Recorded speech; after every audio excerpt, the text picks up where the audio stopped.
দর্শক, চট্টগ্রামের খাতুনগঞ্জের আদার মোকামে চলছে ভোক্তা অধিকারের অভিযান। সেখানে আছেন আমাদের সহকর্মী শহীদুল সুমন। সেখানকার পরিস্থিতি তার মাধ্যমে আমরা একটু জেনে নিতে চাই।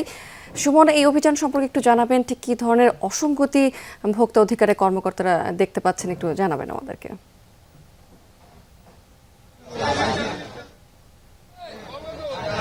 স্মৃতি, কোরবান যত ঘনিয়ে আসছে ততই কিন্তু মশলার বাজার অস্থির হয়ে উঠছে। আমরা এই মুহূর্তে ভোগ্যপণ্যের সবচেয়ে বড় পাইকারি বাজার খাতুনগঞ্জে রয়েছে। এখানে মূলত আদা, পেঁয়াজ এবং রসুনের যে বাজার, প্রথমে আসলে ভোক্তা অধিকার সংরক্ষণ অধিদপ্তরে যারা কর্মকর্তা রয়েছেন তারা এই বাজারটি আসলে মনিটরিং করছে এবং এখানে এসে যে অসঙ্গতিটা আসলে দেখা গিয়েছে সেটি হচ্ছে গত কয়েকদিন আগে, অর্থাৎ 5 থেকে 6 দিন আগে যে আদা বিক্রি হয়েছে কেজি প্রতি 110 থেকে 20 টাকা, সেই আদা কিন্তু আজকে বিক্রি হচ্ছে 195 টাকা। অর্থাৎ এই যে 4 থেকে 5 দিনের ব্যবধানে প্রায় 40 থেকে 50 টাকা কেজিতে বৃদ্ধি পেয়েছে। এটি নিয়ে যেমন ভোক্তাদের কিংবা এখানকার যারা খুচরা বিক্রেতারা রয়েছে তাদের মধ্যে ক্ষোভ রয়েছে, তেমনি কিন্তু আসলে এই যে হঠাৎ করে এই দাম বৃদ্ধি, সেটি কিন্তু ভোক্তা অধিকার সংরক্ষণ অধিদপ্তরের কর্মকর্তা যারা রয়েছেন তাদেরও আসলে নজরে এসেছে। একই সাথে পেঁয়াজের দামও আসলে কিছুটা বেড়েছে, এমনটি আসলে এখানকার যারা খুচরা বিক্রেতারা রয়েছেন তারা আসলে বলছেন।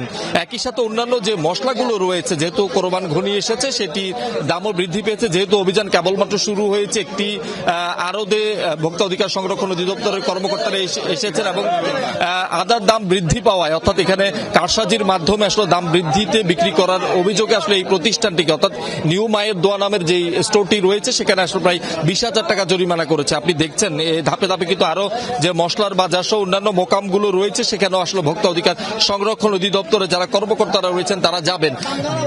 খুচরা বিক্রেতারা যেটি আসলে বলছেন যে তারা হঠাৎ করে এসে আজকে সকাল থেকে আসলে বিপাকে পড়েছেন, যেহেতু দাম বৃদ্ধি পেয়েছে 40-50 টাকা কেজিতে, ফলে তারা সকাল থেকে ঘুরেও কিন্তু আসলে তারা পণ্য কিনতে পারেনি। তারা বলছেন যে দাম বৃদ্ধিতে তারা যে খুচরা বাজারে বিক্রি করেন তারা যেমন বিক্রি করতে পারবে না, তেমনি কিন্তু আসলে যারা ভোক্তারা রয়েছেন তাদের সাথে তাদের বাকবিতণ্ডার ঘটনা আসলে ঘটে যাবে।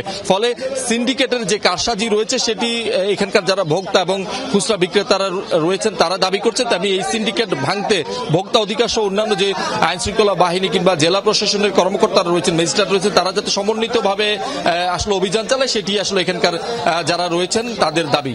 স্মৃতি, সুমন, অনেক ধন্যবাদ আপনাকে।